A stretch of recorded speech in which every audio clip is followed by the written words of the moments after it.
ورحمۃ اللہ وبرکاتہ۔ وعلیکم السلام ورحمۃ اللہ وبرکاتہ۔ حضور خیریت سے ہیں آپ؟ جی اللہ کا کرم ہے، رب کا فضل ہے۔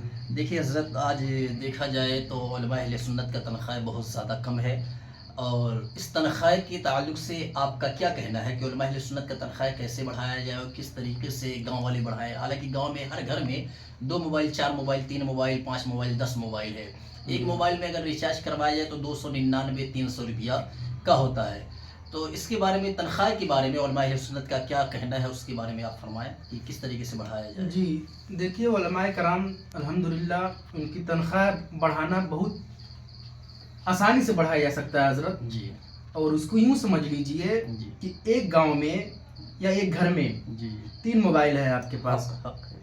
اور 3 موبائل کا، ایک موبائل کا اگر ریچارج آپ دیکھیں گے جی، تو 350 روپے کا ہو رہا ہے، صحیح ہے۔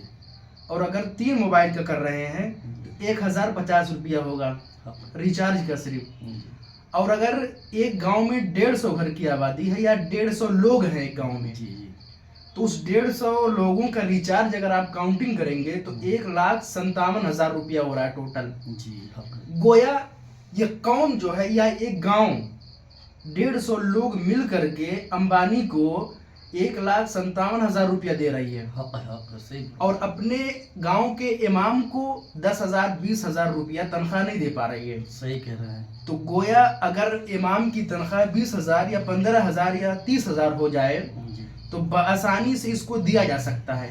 کیوں؟ اس لیے کہ جس مدرسے کی امداد 1,57,000 روپیہ مہینے کا ہو تو بآسانی سے اس کو دیا جا سکتا ہے تنخواہ 30,000 40,000 یا 20,000 جی، بآسانی دیا جا سکتا ہے، اور بقیہ جو اخراجات ہیں وہ بھی بآسانی پورے ہو جائیں گے۔ ماشاءاللہ۔ اس لیے کہ آپ سوچیں، جو قوم یا ایک گاؤں مل کر کے 1,57,000 روپیہ بہت بڑی بات ہے۔ ایک مہینے میں ایک گاؤں سے 1,57,000 روپیہ امبانی کو جا رہا ہے، اور اپنے امام کو اللہ اکبر آپ دیکھیں کہ جو ہے 10,000 15,000 7,000 8,000 تنخواہ دے رہی ہے، تو اس قوم کی رہبری کیسے ہو پائے گی؟ حق ہے، صحیح کہہ رہے ہیں، نہیں ہو پائے گی۔ تو اس سے کہنا یہ ہے کہ آج کی علماء اہل سنت کا تنخواہ کتنا ہونا چاہیے؟ کم سے کم اخراجات کو دیکھتے ہوئے اور اس معاشرے کو دیکھتے ہوئے، مہنگائی کو دیکھتے ہوئے، علماء کرام کی تنخواہ کم سے کم 20,000 سے کم نہیں ہونی چاہیے۔ حق فرمایا آپ نے۔ 20,000 سے کم ہوگا تو علماء پریشان رہیں گے، تو ظاہر سی بات ہے، رہبر جی، پریشان ہے تو آپ بھی پریشان رہو گے۔ جی جی چلیے، خیر، یہ آپ کس ادارے میں پڑھاتے ہیں اس وقت؟ جی الحمدللہ میں اس وقت دارالعلوم اہل سنت فیض العلوم امام پور بھٹیا بازار سدھارتھ نگر میں۔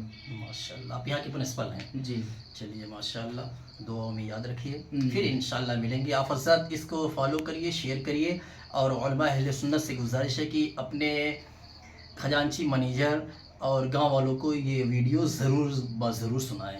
السلام علیکم ورحمۃ اللہ وبرکاتہ۔